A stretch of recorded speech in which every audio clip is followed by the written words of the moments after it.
왜 하나님은 모든 죄를 용서하신다고 하셨는데도 어떤 죄는 용서하지 않으신다고 말씀하실까요?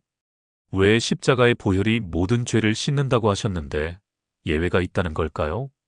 왜 예수님은 70번씩 7번이라도 용서하라고 하셨는데 정작 하나님은 용서하지 않으시는 죄가 있을까요?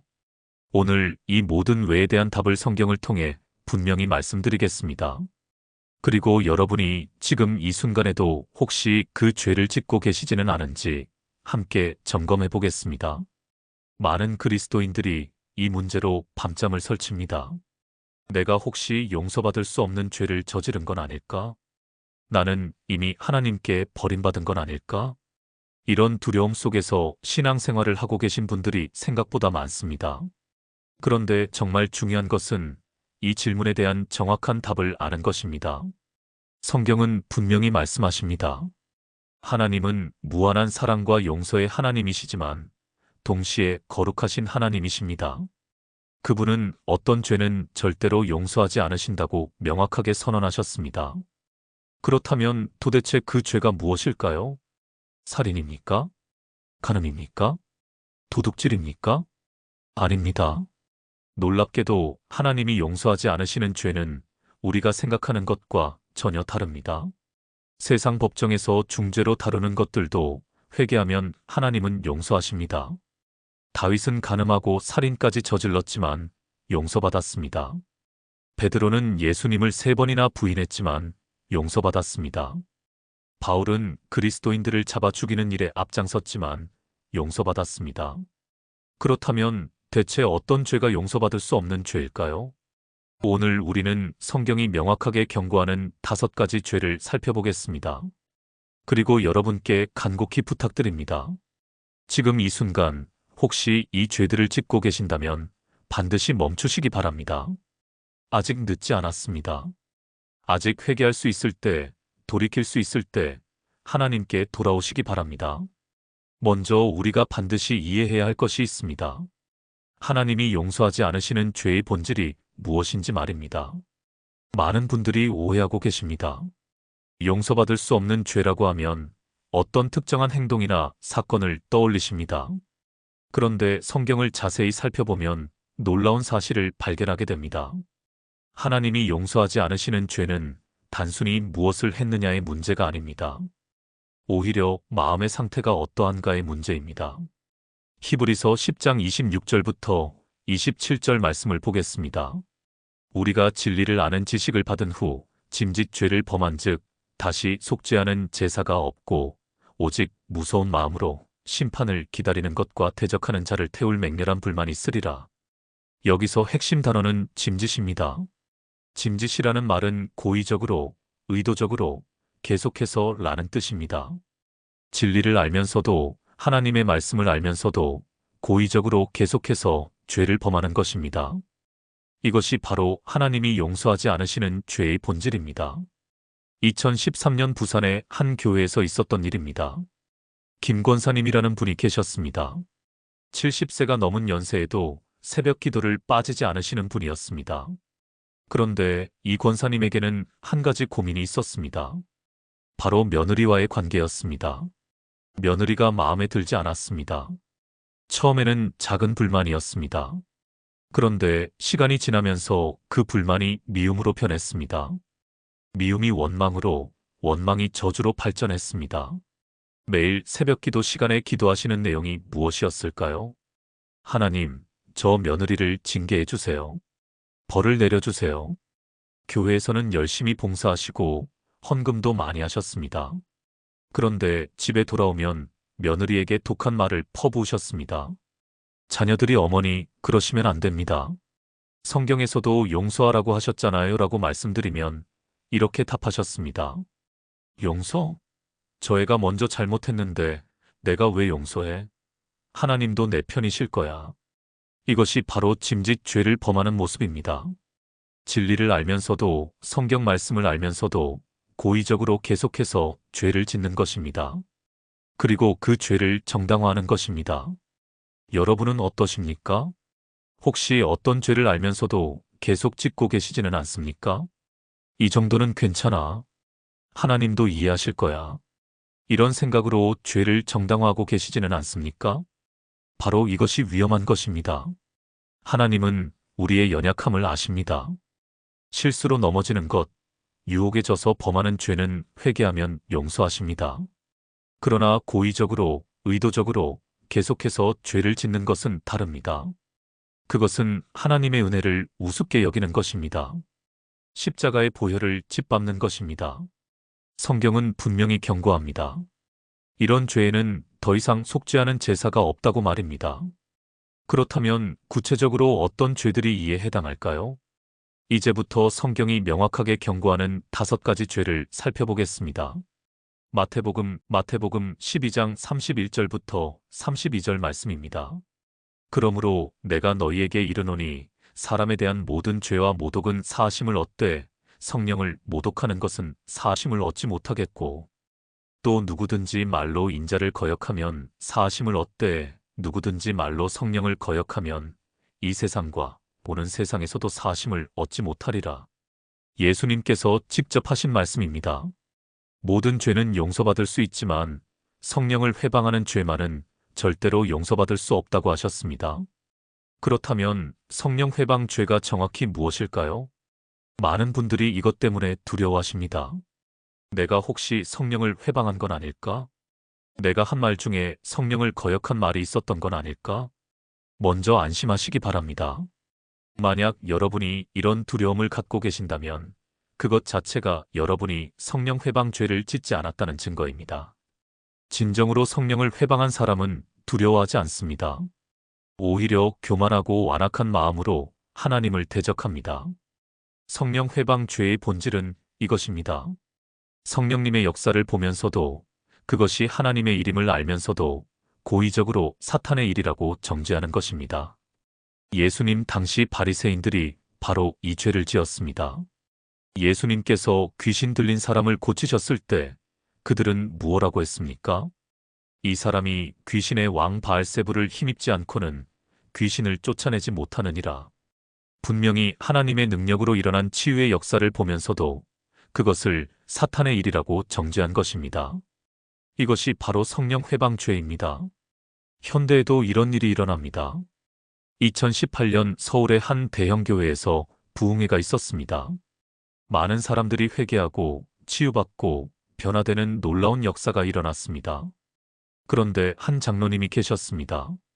이분은 그 모든 역사를 보면서도 이렇게 말했습니다. 저건 다 가짜야. 집단 최면이야.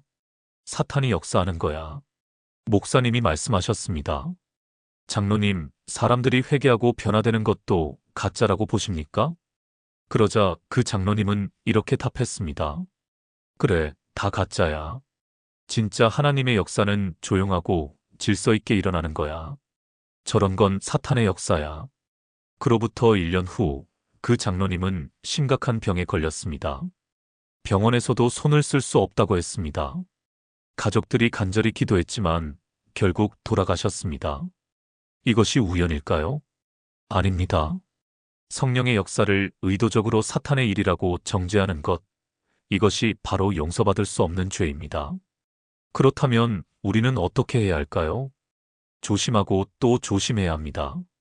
우리가 이해할 수 없는 일이 일어날 때 섣불리 판단하지 말아야 합니다. 이건 하나님의 일이 아니야라고 단정하기 전에 깊이 기도하고 분별해야 합니다. 특히 성령님의 역사를 비판할 때는 더욱 조심해야 합니다. 혹시 여러분 중에 누군가의 간증을 듣고 저건 가짜야라고 말한 적 있으신가요? 교회의 부흥을 보면서 저건 사탄의 역사야라고 비판한 적 있으신가요? 만약 그렇다면 지금 당장 회개하시기 바랍니다. 아직 늦지 않았습니다. 하나님은 진심으로 회개하는 자를 받아주십니다. 히브리서 10장 26절 말씀을 다시 한번 보겠습니다. 우리가 진리를 아는 지식을 받은 후 짐짓 죄를 범한 즉 다시 속죄하는 제사가 없고. 여기서 짐짓 죄를 범한다는 것이 무슨 뜻입니까? 고의적으로, 의도적으로 계속해서 죄를 짓는 것입니다. 이것은 실수로 넘어지는 것과 전혀 다릅니다. 우리는 모두 연약한 존재입니다. 때로는 유혹에 치기도 하고 실수로 죄를 짓기도 합니다. 베드로가 예수님께 물었습니다. 주여 형제가 내게 죄를 범하면 몇 번이나 용서하여 주리이까? 7번까지 하오리이까? 예수님께서 대답하셨습니다. 7번뿐 아니라 70번씩 7번까지라도 할지니라. 이 말씀은 무엇을 의미합니까? 하나님은 우리의 연약함을 아시고 계속해서 용서하신다는 뜻입니다. 그러나 조건이 있습니다. 진심으로 회개해야 한다는 것입니다. 문제는 회개 없이 계속해서 같은 죄를 짓는 것입니다. 어차피 하나님은 용서하실 거야. 그러니까 이 정도는 괜찮아. 이런 마음으로 죄를 계속 짓는 것입니다. 대구의 한 집사님 이야기입니다. 40대 초반의 사업가였습니다. 교회에서는 모범적인 신앙인으로 알려져 있었습니다. 헌금도 많이 하고 봉사도 열심히 했습니다. 그런데 사업을 하면서 거짓말을 일삼았습니다. 거래처를 속이고 직원들에게 약속을 지키지 않았습니다. 세금도 제대로 내지 않았습니다. 주일날 교회에 나오면 손을 들고 기도했습니다. 하나님, 제가 이번 주에도 죄를 지었습니다. 용서해 주세요. 그리고 월요일이 되면 똑같은 죄를 또 지었습니다. 이것이 몇 년간 반복되었습니다. 그러던 어느 날 사업이 갑자기 무너졌습니다. 큰 거래처가 계약을 파기했고 직원들이 일제히 사직서를 냈습니다. 세무조사가 들어왔고 결국 파산하게 되었습니다. 그는 교회에 와서 울부짖었습니다. 하나님, 왜 저를 이렇게 하십니까? 제가 그렇게 헌금도 많이 하고 봉사도 했는데요. 목사님이 조용히 말씀하셨습니다. 집사님, 하나님은 집사님의 헌금이나 봉사를 원하신 게 아닙니다. 집사님의 마음을 원하셨습니다. 진정한 회개를 원하셨습니다. 그제야 그 집사님은 깨달았습니다. 자신이 얼마나 하나님을 우롱했는지를 말입니다. 로마서 6장 1절부터 2절 말씀입니다. 그런즉 우리가 무슨 말을 하리요? 은혜를 더하게 하려고 죄에 거하겠느냐? 그럴 수 없느니라. 죄에 대하여 죽은 우리가 어찌 그 가운데 더 살리요? 하나님의 은혜를 핑계 삼아 계속해서 죄를 짓는 것, 이것이 바로 용서받을 수 없는 죄입니다. 여러분은 어떠십니까? 혹시 어떤 죄를 반복하고 계시지는 않습니까? 이번 주만 더 하고 그만둘게요, 하나님. 이렇게 기도하면서 계속 같은 죄를 짓고 계시지는 않습니까? 지금 이 순간 그 죄를 끊으시기 바랍니다. 더 이상 하나님의 은혜를 가볍게 여기지 마십시오. 진심으로 회개하고 그 죄에서 돌이키시기 바랍니다. 누가복음 13장 3절과 5절 말씀입니다. 너희에게 이르노니 아니라 너희도 만일 회개하지 아니하면 다 이와 같이 망하리라. 너희에게 이르노니 아니라 너희도 만일 회개하지 아니하면 다 이와 같이 망하리라. 예수님께서 같은 말씀을 2번이나 반복하셨습니다. 만일 회개하지 아니하면 다 망한다고 말입니다. 이 얼마나 무서운 경고입니까? 회개하지 않으면 구원이 없습니다. 아무리 교회에 오래 다녔어도, 아무리 직분이 높아도 회개하지 않으면 소용없습니다. 그렇다면 회개가 무엇입니까? 단순히 잘못했습니다라고 말하는 것이 아닙니다. 진정한 회개는 방향을 완전히 바꾸는 것입니다. 죄에서 돌아서서 하나님께로 향하는 것입니다. 마음뿐 아니라 행동까지 완전히 바꾸는 것입니다.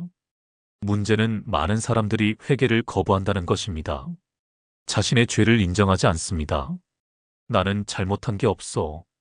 다 상황이 그렇게 만든 거야. 나만 그런 게 아니잖아. 다들 그렇게 살아. 이렇게 변명하고 정당화합니다.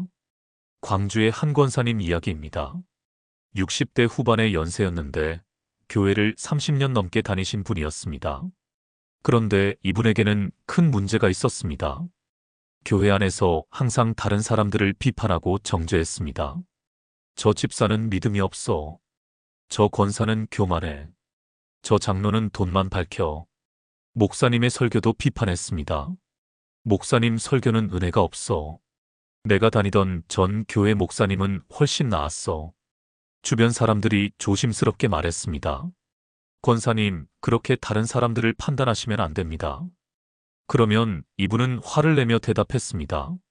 뭐가 잘못됐어? 사실을 말하는 건데. 교회가 바로 서려면 잘못된 것을 지적해야지. 이것이 수십 년간 계속되었습니다. 그러던 어느 날 이분은 갑자기 쓰러지셨습니다. 뇌졸중이었습니다. 병원에 입원했는데 말도 제대로 못하고 몸도 움직이지 못했습니다. 그런데 놀라운 일이 일어났습니다. 병상에 누워 계시면서도 여전히 다른 사람들을 비판하려고 했습니다. 간호사에게, 간병인에게, 가족들에게 계속 불평하고 비난했습니다. 결국 가족들이 면회를 꺼리게 되었고 그분은 홀로 병상에 누워 계셨습니다. 이것이 회개를 거부하는 사람의 결말입니다. 잠언 29장 1절 말씀입니다. 자주 책망을 받으면서도 목이 곧은 사람은 갑자기 패망을 당하고 피하지 못하리라. 하나님은 우리를 사랑하시기 때문에 책망하십니다. 성령님을 통해, 말씀을 통해, 때로는 환경을 통해 우리에게 말씀하십니다. 이것이 죄다. 돌이키라. 그런데 우리가 계속해서 고집을 부리고 회개를 거부하면 어떻게 됩니까? 결국 심판이 임합니다. 더 이상 회개할 기회조차 주어지지 않을 수 있습니다. 여러분은 어떠십니까? 혹시 하나님의 책망을 무시하고 계시지는 않습니까? 성령님의 음성을 들으면서도 나중에 하며 미루고 계시지는 않습니까? 지금이 바로 회개할 때입니다. 내일은 너무 늦을 수 있습니다. 고린도후서 6장 2절 말씀입니다. 보라, 지금은 은혜 받을 만한 때요. 보라, 지금은 구원의 날이로다. 지금 이 순간 여러분의 죄를 인정하시기 바랍니다. 진심으로 하나님 앞에 무릎 꿇으시기 바랍니다. 그리고 돌이키시기 바랍니다. 하나님은 아직도 여러분을 기다리고 계십니다. 고린도후서 6장 1절 말씀입니다. 우리가 하나님과 함께 일하는 자로서 너희를 권하노니 하나님의 은혜를 헛되이 받지 말라.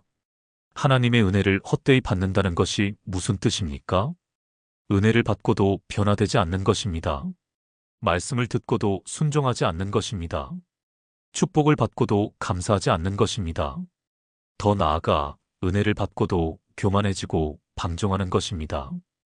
히브리서 6장 4절부터 6절 말씀을 보겠습니다.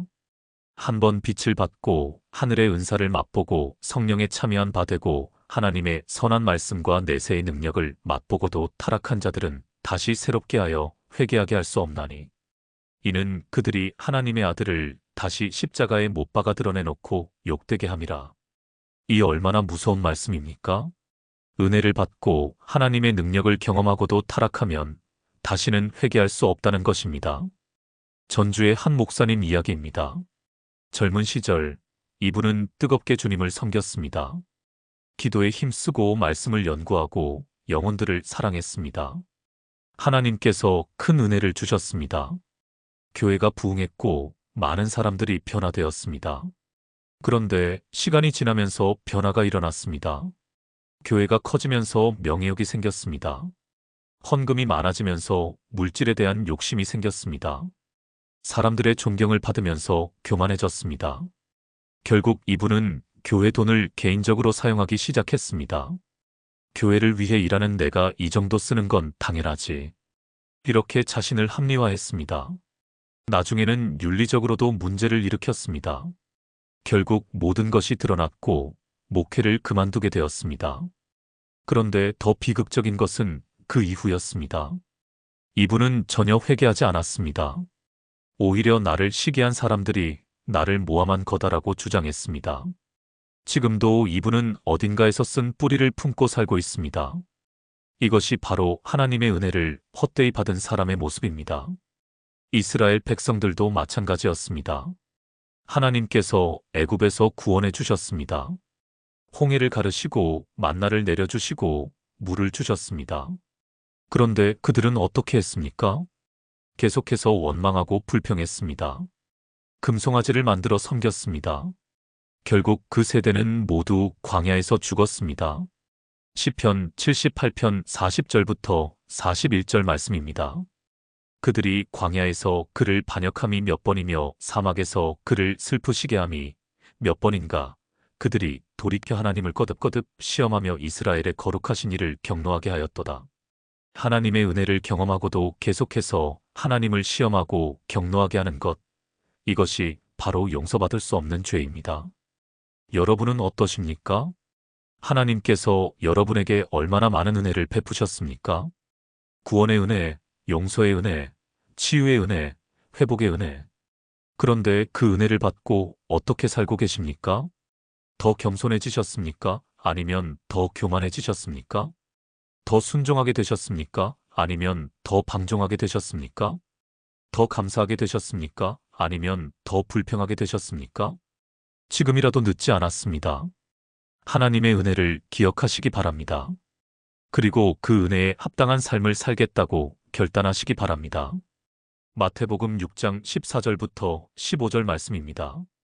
너희가 사람의 잘못을 용서하면 너희 하늘 아버지께서도 너희 잘못을 용서하시려니와 너희가 사람의 잘못을 용서하지 아니하면 너희 아버지께서도 너희 잘못을 용서하지 아니하시리라.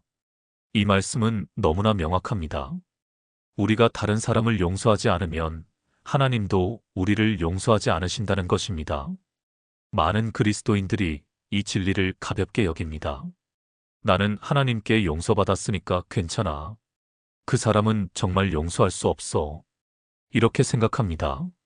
그런데 이것은 완전히 잘못된 생각입니다. 마태복음 18장에 나오는 무자비한 종의 비유를 기억하십니까? 어떤 종이 주인에게 큰 빚을 졌습니다. 10,000달란트, 오늘날 돈으로 수천억 원에 해당하는 엄청난 빚이었습니다. 갚을 수 없는 빚이었습니다. 그런데 주인이 불쌍히 여겨 모든 빚을 탕감해 주었습니다. 그 종은 기뻐하며 나갔습니다. 그런데 밖에 나가자마자 자기에게 100데나리온 빚진 동료를 만났습니다. 100데나리온은 오늘날 돈으로 몇백만 원 정도입니다. 자기가 탕감받은 빚에 비하면 아주 작은 금액이었습니다. 그런데 이 종은 어떻게 했습니까? 그 동료의 목을 잡고 빚을 갚으라고 요구했습니다. 동료가 조금만 기다려달라고 애원했지만 듣지 않고 감옥에 가두어 버렸습니다. 이 소식을 들은 주인이 어떻게 했습니까? 그 종을 불러 말했습니다. 악한 종아, 내가 빌기에 내가 내 빚을 전부 탕감하여 주었거늘 내가 너를 불쌍히 여김과 같이 너도 내 동료를 불쌍히 여김이 마땅하지 아니하냐. 그리고 그 종을 옥에 가두고 빚을 다 갚을 때까지 놓아주지 않았습니다. 예수님께서 이 비유 끝에 무엇라고 말씀하셨습니까? 마태복음 18장 35절입니다. 너희가 각각 마음으로부터 형제를 용서하지 아니하면 나의 하늘 아버지께서도 너희에게 이와 같이 하시리라. 이것이 얼마나 무서운 경고입니까? 인천의 한 교회에서 있었던 일입니다. 두 집사님이 계셨는데 원래는 아주 친한 사이였습니다. 그런데 어느 날 작은 오해가 생겼습니다. 한 집사님이 다른 집사님에 대해 좋지 않은 소문을 퍼뜨렸다는 것이었습니다. 사실은 오해였습니다. 그 집사님은 그런 적이 없었습니다. 상대 집사님이 가서 제가 그런 적 없습니다. 오해입니다라고 해명했습니다. 그런데 처음 오해한 집사님은 믿지 않았습니다. 거짓말하지 마. 내가 직접 들었어. 그 후로 두 집사님은 원수가 되었습니다. 교회에서 서로 마주치면 외면했습니다.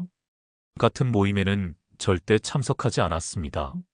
목사님이 중재를 시도했습니다. 서로 용서하십시오. 우리는 모두 죄인이고 하나님께 용서받은 사람들 아닙니까? 그러자 처음 오해한 집사님이 말했습니다. 목사님, 하나님께 용서받은 것과 사람을 용서하는 것은 다른 문제입니다. 저 사람은 제가 절대 용서할 수 없습니다. 그로부터 3년 후, 이 집사님에게 큰 시련이 찾아왔습니다. 사업이 망하고 건강이 나빠지고 가정에도 문제가 생겼습니다. 이분은 하나님께 울부짖었습니다. 하나님, 왜 저를 이렇게 하십니까? 제가 뭘 잘못했습니까? 그때 하나님께서 조용히 말씀하셨습니다. 내가 내 형제를 용서하지 않았느니라. 그제야 이분은 깨달았습니다. 자신이 얼마나 큰 죄를 짓고 있었는지를 말입니다. 여러분은 어떠십니까? 혹시 용서하지 못하고 있는 사람이 있습니까? 그 사람은 절대 용서할 수 없어. 너무 큰 상처를 줬어. 이렇게 생각하고 계시지는 않습니까? 그렇다면 조심하십시오. 여러분도 하나님께 용서받지 못할 수 있습니다. 에베소서 4장 32절 말씀입니다. 서로 친절하게 하며 불쌍히 여기며 서로 용서하기를 하나님이 그리스도 안에서 너희를 용서하심과 같이 하라. 하나님께서 우리를 용서하신 것처럼 우리도 서로 용서해야 합니다. 이것은 선택이 아니라 명령입니다. 지금 이 순간 용서하기로 결단하시기 바랍니다. 쉽지 않을 것입니다. 상처가 깊고 아픔이 클 수 있습니다. 그러나 하나님께서 도와주실 것입니다. 용서하겠다고 결단만 하십시오. 그러면 하나님께서 그 마음을 주실 것입니다. 지금까지 우리는 하나님이 용서하지 않으시는 5가지 죄를 살펴보았습니다. 성령 회방 죄, 고의적이고 지속적인 죄, 회개 거부, 하나님의 은혜를 헛되이 받는 죄, 형제를 용서하지 않는 죄입니다. 이 말씀들을 듣고 여러분은 어떤 마음이 드십니까? 혹시 두려운 마음이 드십니까? 나도 이런 죄를 지은 건 아닐까? 나는 이미 용서받을 수 없는 사람인 건 아닐까? 만약 이런 생각이 드신다면 그것 자체가 여러분에게 희망이 있다는 증거입니다. 진정으로 용서받을 수 없는 사람은 두려워하지 않습니다. 그들은 마음이 완전히 굳어져서 하나님을 향한 어떤 감정도 없습니다. 그러나 여러분은 지금 두렵고 떨리는 마음으로 이 말씀을 듣고 계십니다. 그것은 성령님께서 여러분 안에 역사하고 계신다는 증거입니다. 요한일서 1장 9절 말씀을 기억하십시오. 만일 우리가 우리 죄를 자백하면 그는 미쁘시고 의로우사 우리 죄를 사하시며 우리를 모든 불의에서 깨끗하게 하실 것이요. 아직 늦지 않았습니다. 지금 이 순간 진심으로 회개한다면 하나님은 용서하십니다. 2020년 부산의 한 교회에서 있었던 일입니다. 50대 중반의 한 장로님이 계셨습니다. 이분은 교회에서 존경받는 분이었습니다. 그런데 이분에게는 숨겨진 죄가 있었습니다. 몇 년 전부터 불법적인 방법으로 사업을 하고 있었습니다. 처음에는 이 정도는 괜찮겠지라고 생각했습니다. 그러나 시간이 지나면서 그 일이 점점 커졌습니다. 이분은 양심의 가책을 느꼈습니다. 그러나 지금 와서 고백하면 모든 것을 잃게 될 거야라는 두려움 때문에 계속 숨겼습니다. 그러던 어느 날 이 설교를 들었습니다. 하나님이 용서하지 않으시는 죄에 관한 설교였습니다. 그 순간 성령님께서 이분의 마음을 강하게 치셨습니다. 내가 바로 고의적으로 죄를 짓고 있구나. 하나님의 은혜를 헛되이 받고 있구나. 그날 밤 이분은 잠을 이루지 못했습니다. 마음이 너무 괴로웠습니다. 결국 다음 날 새벽 목사님을 찾아갔습니다. 그리고 모든 것을 고백했습니다. 눈물을 흘리며 회개했습니다. 목사님이 말씀하셨습니다. 장로님, 이제 어떻게 하시겠습니까? 장로님이 대답했습니다. 모든 것을 정리하겠습니다. 손해를 보더라도 명예를 잃더라도 바르게 살겠습니다. 그리고 정말로 그렇게 했습니다. 불법적인 사업을 정리하고 피해를 본 사람들에게 보상했습니다. 물질적으로는 큰 손해를 보았습니다. 교회에서의 직분도 내려놓았습니다. 그러나 이분은 말했습니다. 저는 지금 인생에서 가장 자유롭고 평안합니다. 하나님과의 관계가 회복되었기 때문입니다. 이것이 바로 진정한 회개의 모습입니다. 그렇다면 우리는 구체적으로 어떻게 해야 할까요? 첫째, 성령님의 음성에 민감하십시오. 성령님께서 이것이 죄다라고 말씀하실 때 즉시 순종하십시오. 둘째, 자신을 정직하게 점검하십시오. 혹시 고의적으로 짓고 있는 죄가 있습니까? 혹시 용서하지 못하고 있는 사람이 있습니까? 혹시 회개를 미루고 있는 부분이 있습니까? 셋째, 즉시 회개하십시오. 내일로 미루지 마십시오. 지금 이 순간이 바로 회개할 때입니다. 넷째, 구체적인 행동으로 옮기십시오. 진정한 회개는 단순히 마음으로만 하는 것이 아닙니다. 행동으로 증명해야 합니다. 잘못한 사람에게 가서 용서를 구하십시오. 용서하지 못했던 사람을 찾아가 화해하십시오. 짓고 있던 죄를 끊으십시오. 다섯째, 하나님의 은혜를 의지하십시오. 우리 힘으로는 할 수 없습니다. 그러나 하나님께서 도와주실 것입니다. 로마서 8장 13절 말씀입니다. 너희가 육신대로 살면 반드시 죽을 것이로되 영으로서 몸의 행실을 죽이면 살리니 성령님의 능력으로 죄를 이기십시오. 매일 하나님 앞에 나아가 은혜를 구하십시오. 그러면 반드시 승리하게 될 것입니다. 사랑하는 여러분, 오늘 우리는 참으로 두렵고 떨리는 말씀을 함께 나누었습니다. 하나님이 용서하지 않으시는 5가지 죄를 살펴보았습니다. 첫째, 성령을 회방하는 죄. 성령님의 역사를 의도적으로 사탄의 일이라고 정죄하는 것입니다. 둘째, 고의적이고 지속적인 죄. 하나님의 은혜를 핑계 삼아 계속해서 죄를 짓는 것입니다. 셋째, 회개를 거부하는 완악한 마음. 자신의 죄를 인정하지 않고 계속해서 고집을 부리는 것입니다. 넷째, 하나님의 은혜를 헛되이 받는 죄. 은혜를 받고도 변화되지 않고 오히려 교만하고 방종해지는 것입니다. 다섯째, 형제를 용서하지 않는 죄. 하나님께 용서받고도 다른 사람은 용서하지 않는 것입니다. 이 5가지 죄의 공통점이 무엇입니까? 모두 마음의 문제입니다. 단순히 무엇을 했느냐가 아니라 마음이 어떠한가의 문제입니다. 하나님을 향한 교만한 마음, 완악한 마음, 고집스러운 마음이 바로 용서받을 수 없는 죄의 근원입니다. 그러나 희망이 있습니다. 지금 이 순간 여러분의 마음이 찔리고 두려워진다면 그것은 아직 늦지 않았다는 증거입니다. 성령님께서 여러분을 포기하지 않으셨다는 증거입니다. 지금 진심으로 회개하십시오. 하나님께 돌아오십시오. 그러면 하나님께서 여러분을 용서하시고 회복시켜 주실 것입니다. 오늘 이 말씀이 여러분의 마음에 깊이 새겨지기를 기도합니다. 그리고 여러분이 이 말씀에 순종하여 하나님과의 바른 관계를 회복하시기를 간절히 바랍니다. 혹시 이 말씀이 마음에 와닿으셨다면 좋아요를 눌러주시고 댓글로 회개합니다라고 고백해 주십시오. 여러분의 고백이 하늘에서 기쁨이 될 것입니다. 그리고 이 말씀이 더 많은 분들에게 전해질 수 있도록 공유도 부탁드립니다. 누군가는 이 말씀을 통해 생명을 얻을 수 있습니다. 하나님의 은혜와 평강이 여러분과 함께 하시기를 축복합니다. 아멘.